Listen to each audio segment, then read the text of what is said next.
Bon dia a tothom, bon any nou i mentre esperem el tren per anar a Nagano, avui us porto una de les tradicions japoneses que se celebren a principi d'any, el Hatsumode, que consisteix bàsicament en la primera visita a un santuari shintoista o a un temple budista que fem els primers dies de l'any.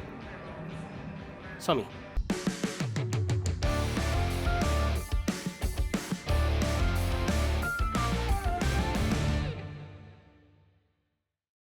Normalment, al Japó, els darrers dies de l'any i els primers dies de l'any, per celebrar les seves tradicions, els japonesos acostumen a celebrar-ho en família.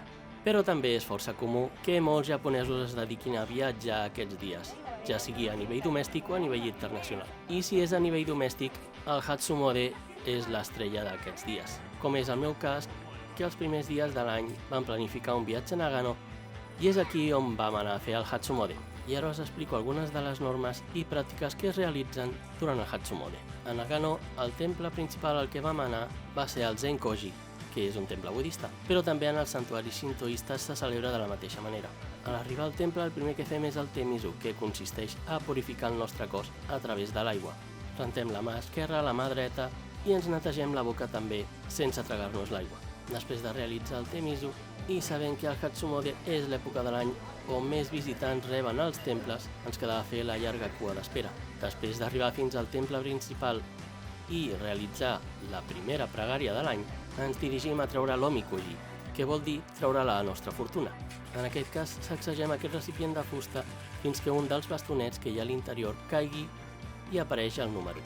Aquest número ens indicarà quin calaix hem d'obrir per treure la nostra fortuna, que pot anar des de molt mala sort fins a la millor sort.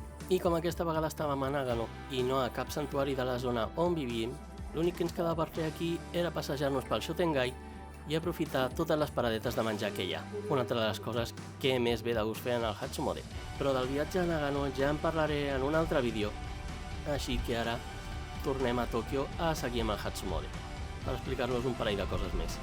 Al Japó, cada santuari shintoista està dedicat a un kami diferent i que ofereixen sort en aspectes diferents de les nostres vides. Pot ser els diners, els estudis, la feina, els embarassos, dins d'un llarg, etc.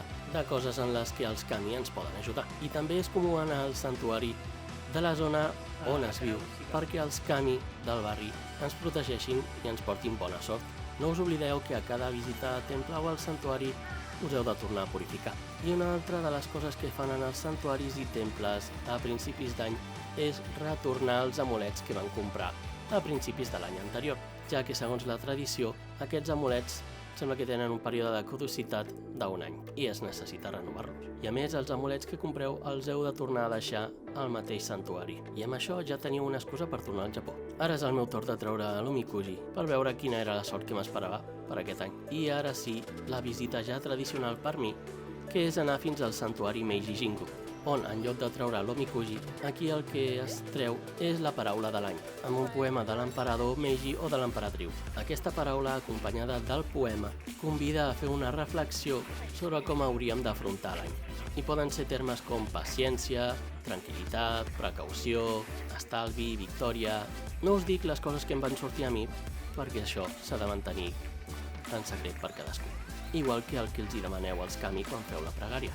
A més, l'excusa de venir fins Meiji Jingu i trigar segurament 1 o 2 hores en fer-ho tot és que ens agafa gana i aprofitem per anar als yatai de la zona, que són les paradetes de menjar que hi ha al voltant del santuari. Aquesta vegada vam agafar uns dango i uns yakisoba per dinar, una cosa lleugera perquè després per sopar sí que ens tocava un bon tiberi. I és que en lloc de cuinar a casa vam preferir d'anar a sopar fora perquè el dia següent havíem de dedicar-nos a fer el osoji, que és la gran neteja de l'any.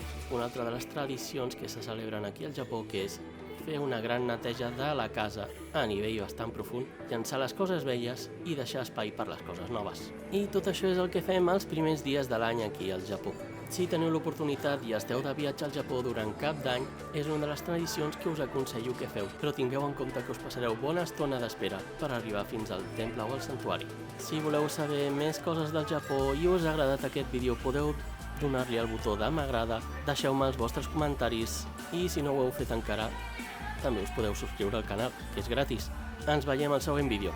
Fins aviat. Per cert, nosaltres hem agafat la tradició d'anar a Meiji Jingu a fer el Hatsumode, ja que la nit de Cap d'Any, si tenim sort, la podem passar en el concert de Yumi Hamasaki, celebrant el compte enrere de Cap d'Any. Fins aviat!